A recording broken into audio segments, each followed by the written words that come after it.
Hello everyone, I hope you all are doing fine. तो NEET exam को भी एक ही महीना है और most of you will be free from your board exams. इसके बाद सबके मन में ये डिलेमा होगी कि अब तो ड्रॉप कर देते हैं क्योंकि अब कुछ भी नहीं हो सकता, सब गिव अप करने के उसमें होंगे।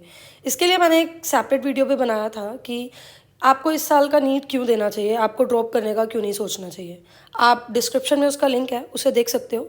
आज की वीडियो में बात करेंगे अब 1 मंथ का रोड मैप क्या होना चाहिए। और मैं ऐसे ही यहाँ पर कोई स्ट्रेटेजी वीडियो नहीं बनाने आई हूँ, मैं आपको विद प्रूफ बात करूँगी कि अब आपको PYQ और NCERT करनी है। स्ट्रेट फॉरवर्ड मैं आपको बता रही हूँ और क्यों करनी है इसका प्रूफ मैं आपको इसी वीडियो में दूंगी। 5-7 मिनट रुकना, यू विल बी कन्विंस्ड। तो मैं आपको यहाँ अगर ये बोलूँ कि here is your boarding pass for medical college, तो मे बी आपको अभी ये बात के लिए विश्वास ना हो, पर थोड़ी देर रुको, मे बी आप कन्विंस हो जाओ। तो सबसे पहली बात तो आप सबको पता है जो नीट का एग्ज़ाम है वो 720 मार्क्स का है और उसमें से 50% यानी 360 मार्क्स की बायोलॉजी है। तो बायोलॉजी तो लिटरली आपके मेडिकल कॉलेज के लिए बोर्डिंग पास है, क्योंकि अगर आप बायोलॉजी में एक अच्छा स्कोर ले लेते हो तो आपको काफ़ी ज़्यादा एज मिल जाएगा बाकी बच्चों से और काफ़ी ज़्यादा आपके चांसेस बढ़ जाएंगे नीट क्लियर करने के। तो आपने स्टार्ट करना है बायोलॉजी से। और यहाँ पर क्या है फ़ायदा ये है कि फ़िक्स सोर्स है, NTA की तरफ से तो फिक्स सोर्स है NCERT। अब आप अपनी तरफ से कोई भी क्विज लगा रहे हो, कोई भी अलग मॉड्यूल्स फॉलो कर रहे हो, रिसोर्स मटेरियल फॉलो कर रहे हो, वो आपकी मर्जी है। बट NTA की तरफ से फिक्स सोर्स है NCERT। इसको आप जितनी जल्दी समझ जाओ उतना अच्छा है। दूसरी बात, आपको बायोलॉजी से ही क्यों स्टार्ट करना है, क्योंकि यहाँ पर जो PYQ है, वैसे तो सभी सब्जेक्ट्स में, पर बेसिकली मैं बायोलॉजी की फैकल्टी हूँ तो मैं बायो की ही बात करूँगी। जो PYQ है वो रिपीटेड है और इस चीज़ का प्रूफ मैं अभी आपको दूंगी। अब आपको करना क्या है, आपको line to line NCERT read करनी है। कोई भी ऐसा लेक्चर लगा लो जिसमें लाइन टू लाइन NCERT को एक्सप्लेन किया हो, अगर आपको चैप्टर नहीं आता है तो, नहीं तो खुद से उसको पढ़ो। और चैप्टर पढ़ते पढ़ते डायग्राम्स पे, एग्जाम्पल्स पे, फ्लो चार्ट्स पे और जितने भी टैबुलर फॉर्म में डाटा वगैरह दिया हुआ है उसको ढंग से याद करो। अब आप सबके मन में ये क्वेश्चन आ रहा होगा कि क्या NCERT सफिशिएंट है। आई एम श्योर अगर आपके मन में ये डाउट आ रहा है और आप गिव अप कर रहे हो और इस डाउट की वजह से गिव अप कर रहे हो कि अब तो कुछ नहीं हो सकता, तो आई एम श्योर आपने अब तक PYQ को किया ही नहीं है, या कुछ PYQ किया है उनको ढंग से एनालाइज ही नहीं किया, आपने ट्रेंड ही नहीं देखा कि वो कैसे रिपीट होते हैं। बिलीव मी, अभी आप सरप्राइज हो जाओगे कि इतना रिपीट भी होता है, बिलीव मी। तो आपने करना क्या है, बायो में जितने भी चैप्टर्स हैं, 11th की NCERT और 12th की NCERT, आपने 1 महीने में उनको 3 बार रिवाइज करना है। कैसे रिवाइज करोगे, आपको डेली 2 या 3 चैप्टर उठाने हैं।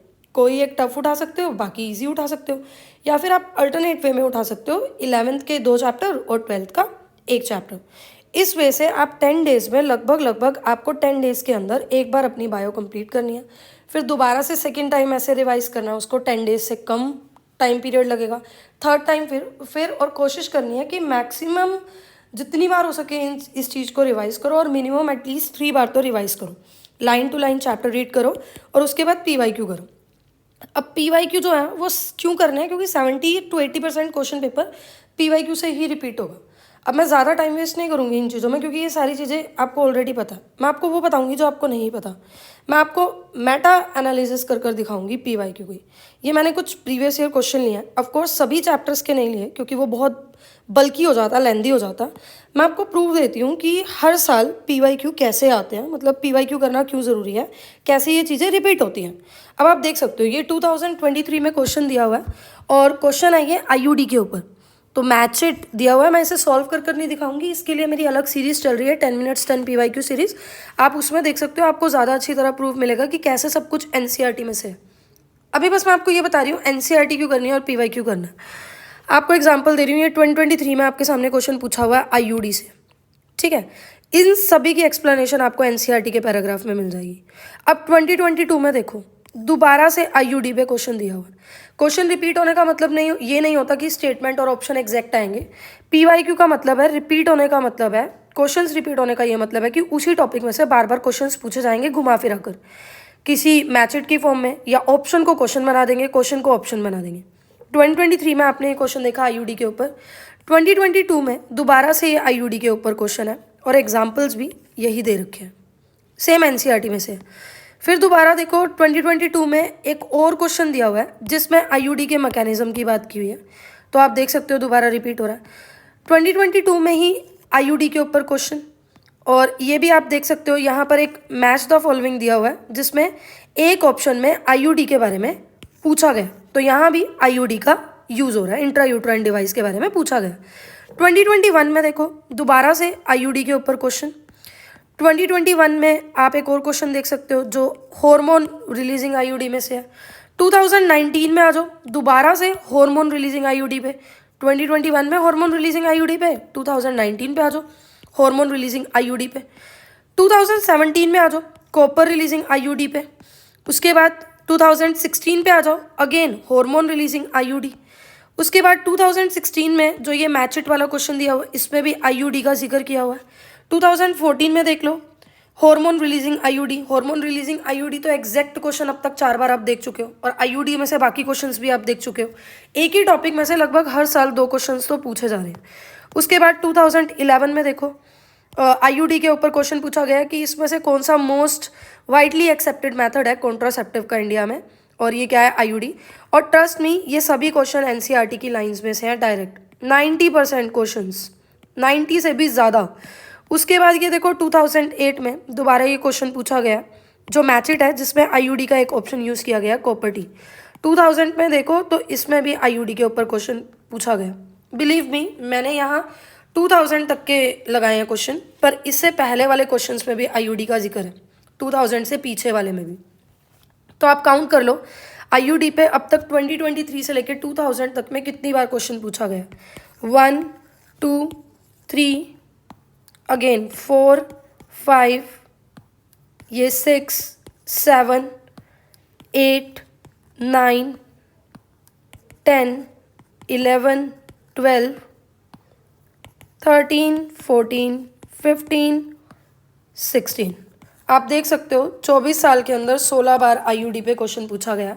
और हर चैप्टर उठा लेना, पीवाईक्यू कर लेना, आपको पता चल जाएगा। अब देखो ये कुछ ऐसा तो है नहीं कि ये क्वेश्चन मैंने बनाए, ये स्क्रीनशॉट लिए हूँ मैं डायरेक्ट नीट के प्रीवियस ईयर क्वेश्चंस में से। और दूसरी बात ऐसा तो है नहीं कि ये कोई अलग एक्सेप्शन है तो इसी चैप्टर में ऐसा है। सभी चैप्टर्स जब आप करोगे आपको पता चल जाएगा कि पीवाईक्यू क्यों इंपॉर्टेंट है और रिपीट हो रहे हैं। Here is the proof. अब आप क्यों इस टाइम पे गिव अप कर रहे हो? क्योंकि आपने पूरा साल पीवाईक्यू नहीं लगाया, एनसीईआरटी नहीं पढ़ी। पर बिलीव मी दोबारा से नेक्स्ट ईयर ड्रॉप करोगे, ये टाइम फिर आएगा जब गिव अप करने का मन करेगा। सो बेटर है कि अभी भी प्रिपेयर, और अब भी 1 मंथ में you can do all the PYQs and NCERT. उसके अलावा एक आधे चैप्टर में से मैं आपको और ऐसी मेटा एनालिसिस एक आधे टॉपिक की दिखा देती हूँ। बाकी आप सीरीज़ चल रही है 10 मिनट्स 10 पीवाईक्यू की, उसमें से जाकर कर सकते हो। यहाँ मैंने एम्ब्रियो सैक के क्वेश्चन की बात की है। बिलीव मी इससे ज़्यादा बार ये रिपीट था, मैंने सिर्फ 4 या 5 बार ही लगाया। आप प्रूफ देख सकते हो जाकर। तो ये सारे क्वेश्चन आप देख सकते हो कि ये एम्ब्रियो सैक के ऊपर ही हैं, ये देख सकते हो। और सबका आंसर एनसीईआरटी में से ही है। तो अब भी अगर आप गिव अप करने का सोच रहे हो सो बेटर है, गिव अप करने से अच्छा है 1 मंथ के अंदर अपनी एनसीईआरटी और पीवाईक्यू ढंग से कर लो, उसको एनालाइज कर लो। एटलीस्ट गिव अप अगर आप कर देते हो तो फिर तो आप बिल्कुल ज़ीरो पर ही स्टैंड कर रहे हो। और अगर आप ये सोचते हो मुझे ये नीट का अटैम्प्ट किसी भी तरह देना है और इस चक्कर में आप 1 मंथ में एनसीईआरटी और पीवाईक्यू कर लेते हो तो नेक्स्ट अटैम्प्ट के लिए भी आपके लिए काफ़ी फ्रूटफुल रहेगा। आपको बाकी जनता से लिटरली एज मिल जाएगा, क्योंकि काफ़ी सारे जने इंक्लूडिंग यू ऑल आप लोग इसीलिए परेशान हो क्योंकि पूरा साल लग गया, एनसीईआरटी और पीवाईक्यू नहीं हुए। तो एटलीस्ट कम से कम नीट 2025 के चक्कर में लास्ट मंथ में आप एनसीईआरटी और पीवाईक्यू कर सकते हो। So good luck. और टेलीग्राम का लिंक दे रही हूँ डिस्क्रिप्शन में, जिसमें हम डेली 20 से 25 क्वेश्चंस पोस्ट करते हैं और शाम के टाइम में उसकी रिवीजन शीट भी आती है, तो उसको फॉलो कर लेना। और साथ ही साथ ये पीवाईक्यू का जो ट्रेंड है ये मेरे चैनल पे भी चल रहा है, 10 मिनट्स 10 पीवाईक्यू सीरीज़ के नाम से। So good luck, don't give up. कोई भी क्वेरी हो तो आप कमेंट सेक्शन में पूछ सकते हो। और चैनल को लाइक कर देना, सब्सक्राइब कर देना, शेयर कर देना। Thank you so much.